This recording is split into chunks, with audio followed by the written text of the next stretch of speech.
These were forever seen as soft skills, the nice to have skills. And we've definitely seen that they're critical skills, not only for teams here to move forward in their projects, but also in life in general.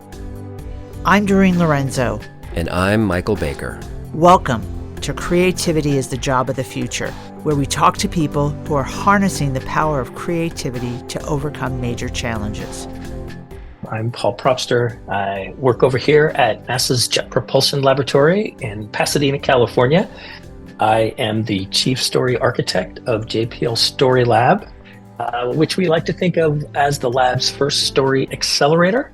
Our goal is to bring the power of story to the lab, to raise the narrative thinking of the lab so folks can reach the goals and make the impacts they hope to make with their work.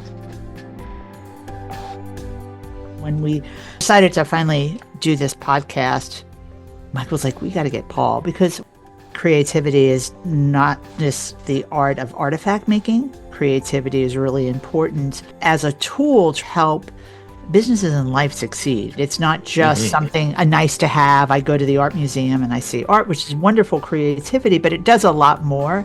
And today, as we look at the world of machine learning, the world of artificial intelligence, which is a terrific tool, the difference becomes creativity and what you can do with that, and the fact that we need people who are critical thinkers, who are storytellers.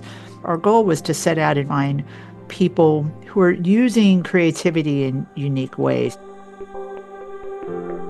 Michael, I'm going to jump into a question, if that's okay. Yeah, let's go here. Okay. It. Yeah. So, what I want to know is, Paul, how'd you get there? Tell us about your journey to becoming a story architect at JPL. Science was always in my orbit, so to speak. My father worked over at Hughes Aircraft Company. He was a chief scientist, and he was, in those days, kind of, I guess we'd call it a workaholic. So he'd be at work, he'd come home, we'd all have a family dinner together, and we had a large family. I was one of 7. And then my father would tend to go into his office, which was, I guess back then you would kind of call it maybe a romper room, or, we just had this big open space. And he'd start doing work. And occasionally I'd go over there and ask him questions, and he'd say, oh, I'm working on this and I'm doing this. And so it kind of got me interested, maybe more by osmosis a little bit, kind of soaked up this curiosity about science and how things work.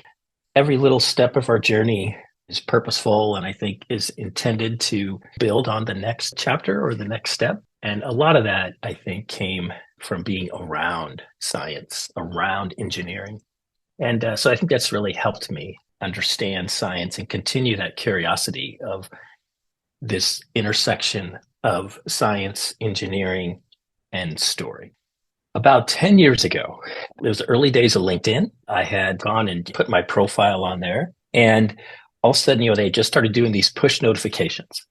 And so it said, hey, we found an opportunity that matches your profile. And it was this opportunity with JPL, NASA's Jet Propulsion Lab here in Pasadena, California, for what they called a capture manager at the time. And I was used to these roles in industry, but didn't think they needed them here at NASA. I was under the assumption that everything just got directed and, JPL, you do this, Kennedy, you do this, amongst all the centers. So it was a very slow process. And then I finally came on board in June of 2014 and immediately helped try to tell stories in their proposals. Here we call it formulation. Most places it's business development. And they were struggling a little bit because NASA started to open up their aperture to more commercial folks, and then having to compete with industry where I came from, where you have these professional teams just dedicated to writing proposals and stories. And the first project I got assigned was called Maya, because we love our acronyms here. So this is the multi-angle imager for aerosols, a $100 million mission. And it had been submitted a couple of times, and they just wanted to get it across the finish line. So this would be their third time submitting. I was brand new to the lab. They connected me with the PI, had a little interview with the principal investigator, and we decided to give this another shot. We immediately started focusing on the story. what the impact was going to be of this particular mission, looking at particulate matter 2.5, which is a big part of air pollution. So we rewrote it, resubmitted the story, and we won. And the feedback from headquarters was, these days things are getting so competitive that you almost have to bring a tear to the eye of the review panel. And we were able to do that. So that got me a little street cred as the new kid. And then I was able to repeat that again with the heliophysics mission called Sunrise to look at coronal mass ejections of the sun. And if one of those were to affect our planet, we'd be kind of back in the industrial age. If we did not have internet access, all that got just zapped because of this giant pulse from the sun, we'd all be in big trouble. And Sunrise was a $50 million mission. So I was able to start advocating or kind of being a story evangelist in a way.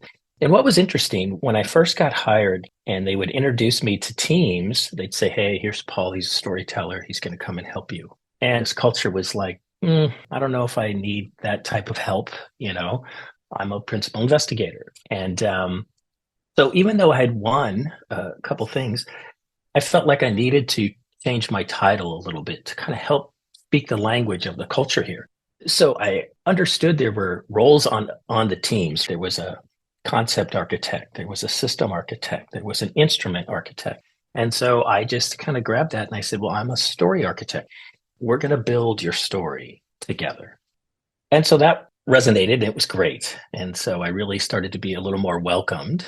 And then I was able to pitch in front of leadership this idea of a story lab and how the lab had really embraced in our concept development the idea of design thinking. And so we needed to start thinking about embracing narrative thinking. We believe in the power of story, the power of narrative thinking, and how it can help teams understand their intended outcome and then get that story out.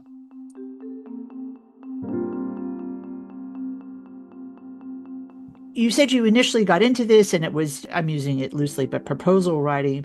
But tell me other areas now that people are folding this type of narrative into what they're doing. What we saw across the lab was an emerging need for, I would say, strategic communications.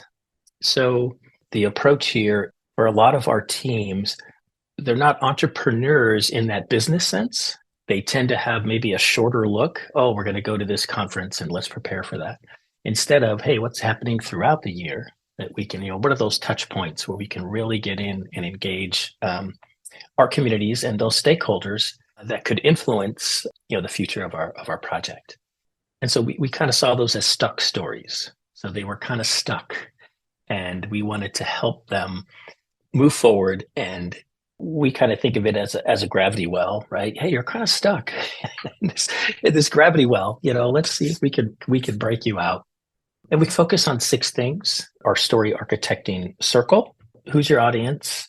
Let's understand the context of what you're doing. What's your intended outcome? What are those key messages that we can shape together? How are we going to get those messages out there, right? What are those appropriate mediums? And then another one is these credible messengers. And so not only were we helping with the messaging, but we wanted to help develop the messengers as well. That was key because it's not always the principal investigator who's maybe the best person to put out there. Sometimes it's somebody else on the team who can talk in a more accessible language and has that authenticity to really be relatable to the audience. We discovered that it wasn't just messaging, but we had to really help prepare the messengers.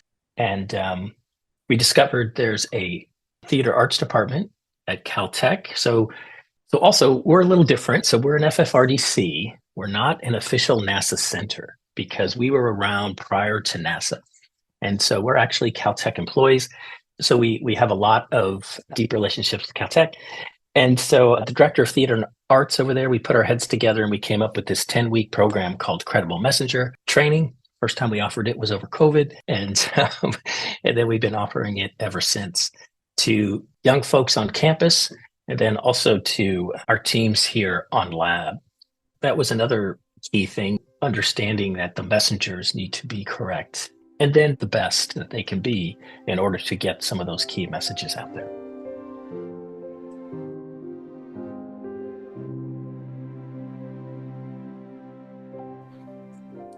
Wow, this is also great to hear. I'm really curious to hear a bit more about that first grant. When you first arrived at JPL, there have been 2 attempts, 2 misses, and then you show up, the new guy, and the grant was secured. So tell us a little bit more about what had happened before and what were the key differences? Like, what did you bring to the process that pushed it over the top and ultimately resulted in a successful bid? So I dove in, I read the previous 2 versions of the proposal for the grant, and quickly realized they were leaning a little too heavy on statistics and methodology, and again, not so much on the impact. As I started to read about the demographics and what humans were actually going to benefit from this project, we started just focusing on that. And then I also realized with the story that to move the PI to a new approach, we kind of had to compromise a little bit. And remember at the time, the Lorax movie had come out, and it was kind of a big hit. And so I was semi-serious with the PI. I was like, you know what, maybe we should work in some of the Lorax. Maybe the Lorax could be like a spokesperson for us as you start going out there. And I could see this very uncomfortable feeling. But he did kind of go there, but then he came back. And so I think we really had to stretch the thinking of that team. And I think the other good thing, sort of happenstance, was the project office didn't really give us a lot of attention because we were a resubmit. So they kind of said, you all kind of do your thing, and we'll check in occasionally. And even during our internal review process, folks were saying, wow, this is different. I get it. I understand what you're trying to do at that impact moment. So I think a couple things, Michael, was we were sort of left alone to create this story and then present it almost complete to leadership. And then the PI had an open mind, because for these PIs, this is kind of their life's work, right? This is one of their dreams. And he had been this close twice. And I think he was willing to try something new to get his project over the goal line and get that award. Yeah, there's nothing like some space to work, right? I mean, absolutely. we Absolutely. often under recognize that. Was that a pun, Michael? Space to work? They're all puns today. Yeah, so you can orbit the idea more times, right? Something like that. That's right. That's right. That's right.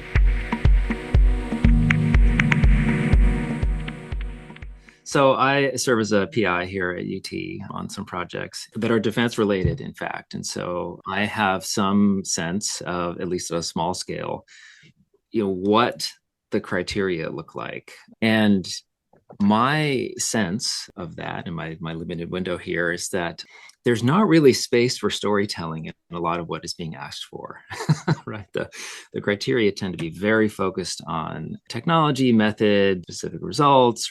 Nothing in this process that I've seen says, hey, here's where you tell the story about your impact. And so right. Was it the same for this proposal? And if yes, how did you think through, where do we put the story? If they're asking for something that's more concrete, more scientific, where does that go and how do you actually do that? Yeah, so we do have a little bit of space. So we tried to squeeze it in every opportunity we could. So with this, even your letter of interest, your NOI, I think it is, notice of interest, right? So even then, we try to put in a little bit of the story. Why are we interested? So that kind of starts it. And then with these mission proposals, you're allowed a cover. You're allowed this thing that is called a fact sheet. This is just a 2-pager. They have some required areas that need to be in there, but we found some space there too. And immediately said, we're going to approach this almost like a USA Today, the infographic.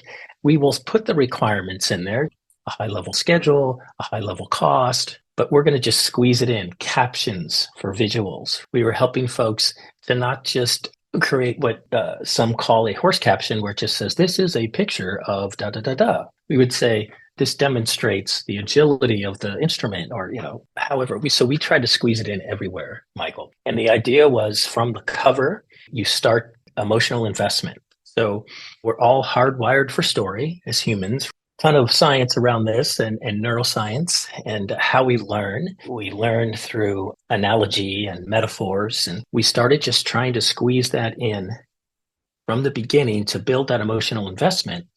So by the time they got to the technical stuff, hopefully they're kind of already rooting for your idea. And so the cover, it used to be, back in the day, it used to be the spacecraft and where you were going. That was it. So we started to start building the story right there on the cover. We still had a title with an acronym, but we started to put little subtitles, just again to help folks get what this mission was going to do. And then on that fact sheet, that was the next thing the reviewer would see after the table of contents. And again, kind of peeling the onion back, giving them a little more detail as to what they were going to encounter. And then we intentionally inserted an executive summary, a little bit of a roadmap as to what they're going to see in the proposal. And then again, in the body of the proposal, instead of just a title of that section, maybe a subtitle, few lines here or there, just to keep that narrative connected throughout the book, trying to get our cost folks to tell more of a story. They do a lot of thinking behind the cost of these things, and to just put that in. Here's where we did our trades, and here's how we came to this cost estimate. Same with our schedulers. So again, trying to squeeze it in wherever we could, which I think the culture here really understood, because in the end, we tend to squeeze in these little things in our projects that represents a little bit of that rebel JPL spirit. So one example, when Curiosity, our first large rover, landed on Mars, the wheels, unbeknownst to headquarters, had a little Morse code pattern. And so as they rolled across the planet, it was actually spelling out JPL, JPL, JPL, JPL in Morse code. So, that's slick. That's really good. Yeah.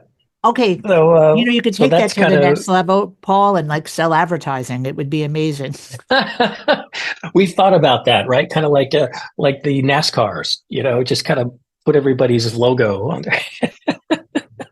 But so that's the way we kind of do it, Michael. We try to find those little nooks and crannies where we can insert the story.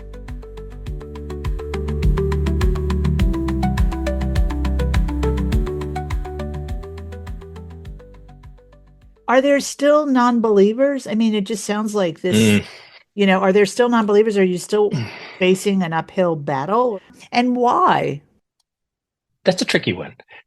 The flip side of starting something new in a very entrepreneurial minded culture is knockoffs, maybe.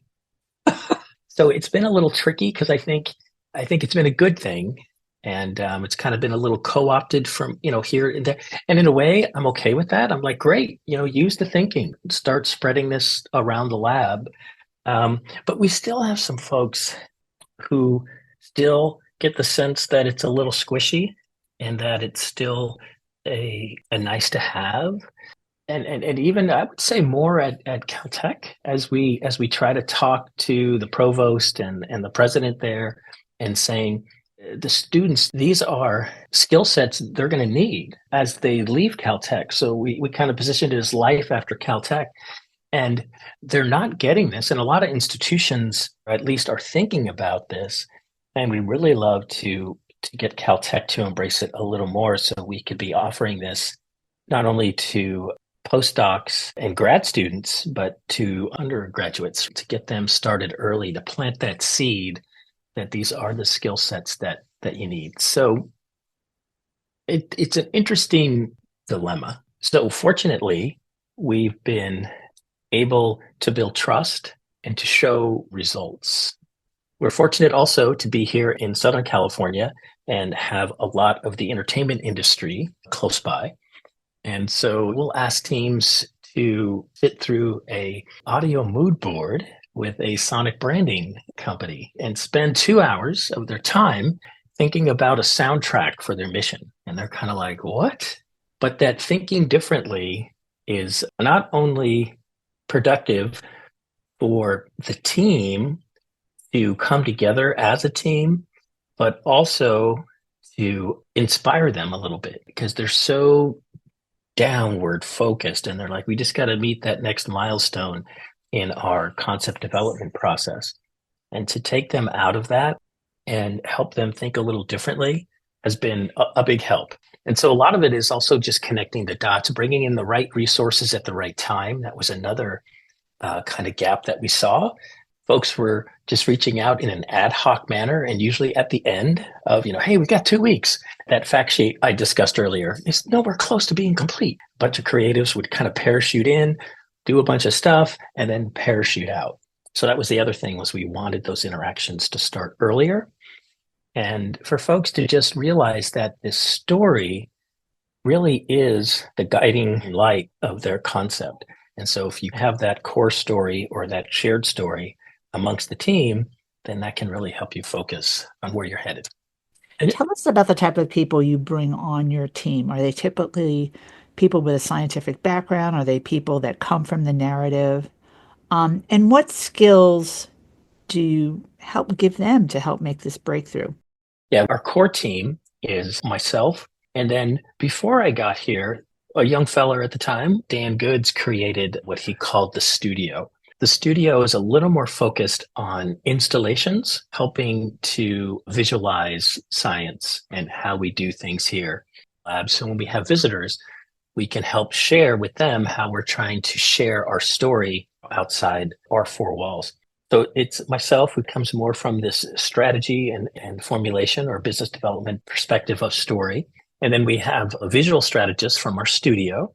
And then we grabbed one of our science journalists from our comms directorate, who does have a science background. He's astronomy. So we kind of have a mix. And it just kind of started that way.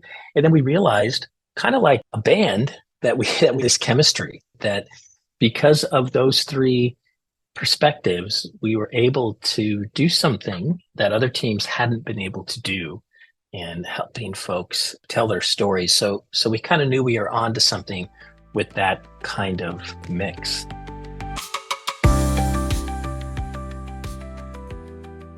So you mentioned earlier a little bit about the concept of story lab and story architecting is starting to spread there at the lab, but like maybe there's some copycat stuff happening. So how do you maintain the integrity of the process throughout this? You mentioned, of course, working as early as possible with the PIs and sort of integrating in that way. But more broadly speaking, as a change is happening inside all of JPL and hopefully at places like Caltech, how do you make sure that the thing is working as intended and not just getting kind of lifted as the latest thing that we're just going to try and sort of stick on at the end? Yeah, the challenge is real, with that. And even again, when I first joined, I was happy to see that folks had been storyboarding. And I was like, wow, okay, cool. But as I dug into it and kind of discovered what they were doing, it wasn't the storyboarding that I had envisioned. It was more of this template approach, whereas my experience in industry with storyboarding was, again, it was a facilitated exercise.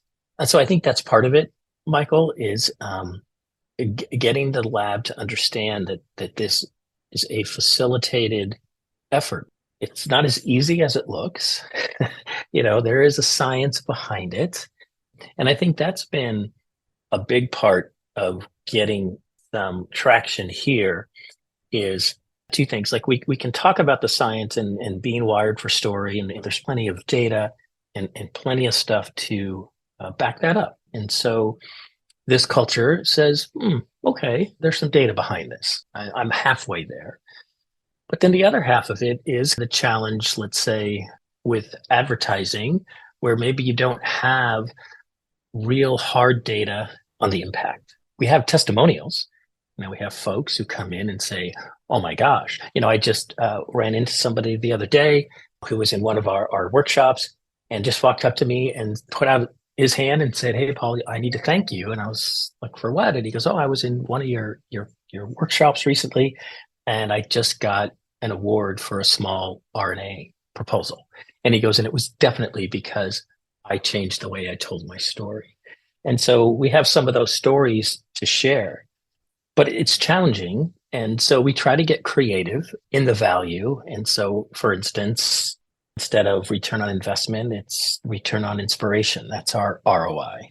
And so we try to lean into the culture instead of trying to change it. So we try to go in there and say, listen, we get it in these large mission proposals. And you may be familiar with this idea of a science traceability matrix, right? And so in these proposals, headquarters wants to see, here are your goals, here are your objectives, and then how do you get there? So the design of the mission, the instruments, the performance of those instruments. And you got to create this pretty intense matrix to demonstrate the integrity of your mission. And so we've leaned into that in the past, and we've had a story traceability matrix, and we kind of show folks. So here, because I'm in this ecosystem, it's been a little easier to leverage the culture to help us connect with the culture because it's so important. And with all the noise out there, with social media and others, it's so critical that you can own your narrative and be able to tell your story amongst that signal to noise ratio that's really high right now.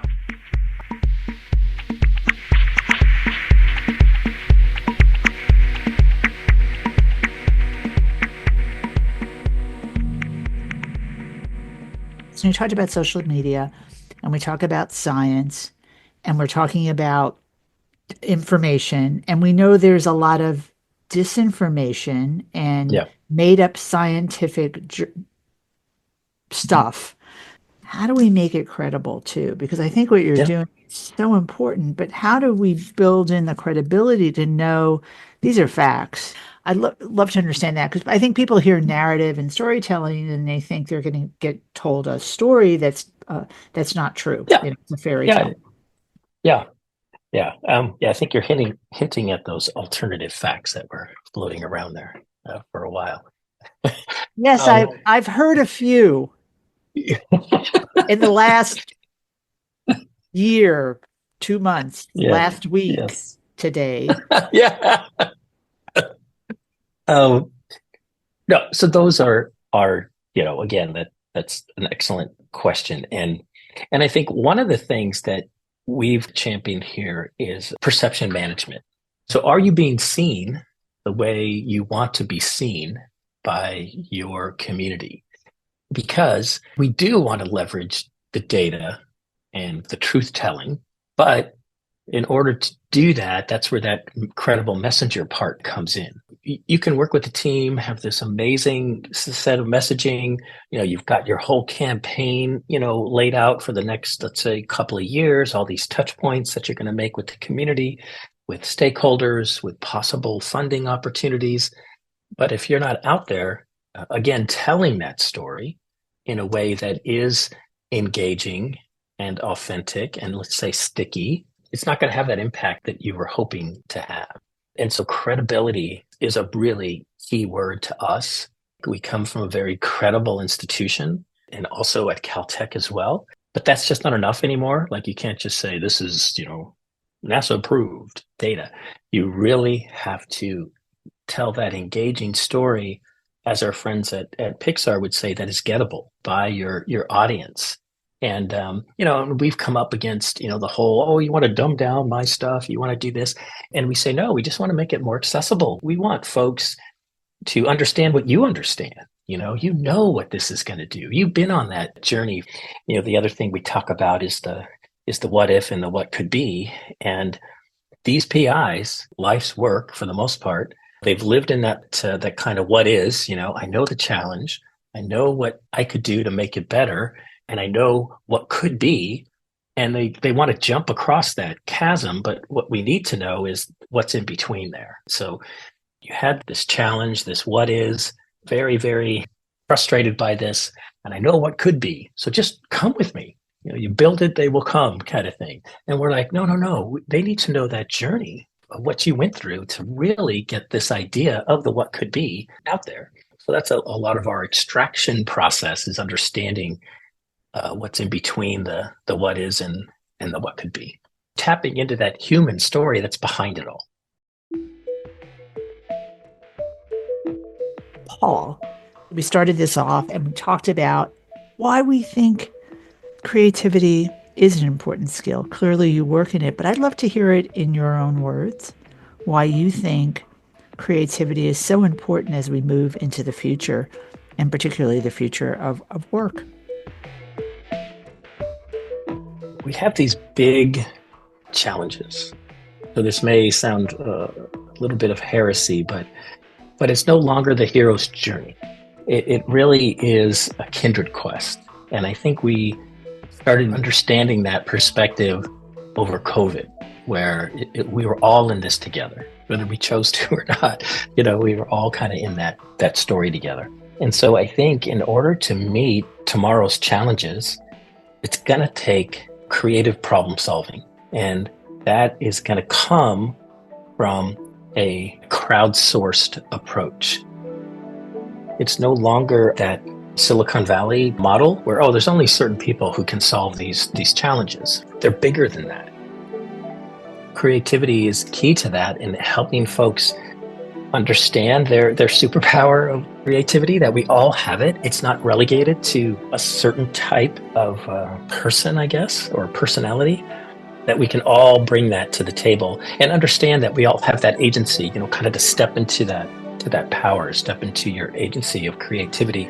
But again, having a safe space to do that, I think that's important. We sometimes struggle here with psychological safety, that we're trying to create a better environment for that. People tend to think of it as, I can't draw. No, that's a type of creativity, but that's not creativity. It's curiosity. It's problem solving. It's just thinking about things differently, bringing yourself, your complete self, to the challenge. We need to be more inclusive. Inclusivity drives innovation, and without that, we can't really help solve these big challenges that, as a planet, we're up against. Since our interview, Paul Propster has left JPL and is embarking on new and certainly exciting endeavors. And we will be checking back with him soon to find out more about the interesting ways he is harnessing the power of creativity to solve problems, build community, and shape a more inclusive and sustainable future. Find out more about Paul and our hosts, Doreen Lorenzo and Michael Baker, and check out other shows at cjfpodcast.com. Also, be sure to subscribe to Creativity is the Job of the Future wherever you get podcasts. Leave us a review and share the show with your friends. Creativity is the Job of the Future is produced in Austin, Texas, with help from our intern, Audrey Holm. Sam Lippman composes the music for the show, and I'm Rebecca McEnroy. Thanks for listening.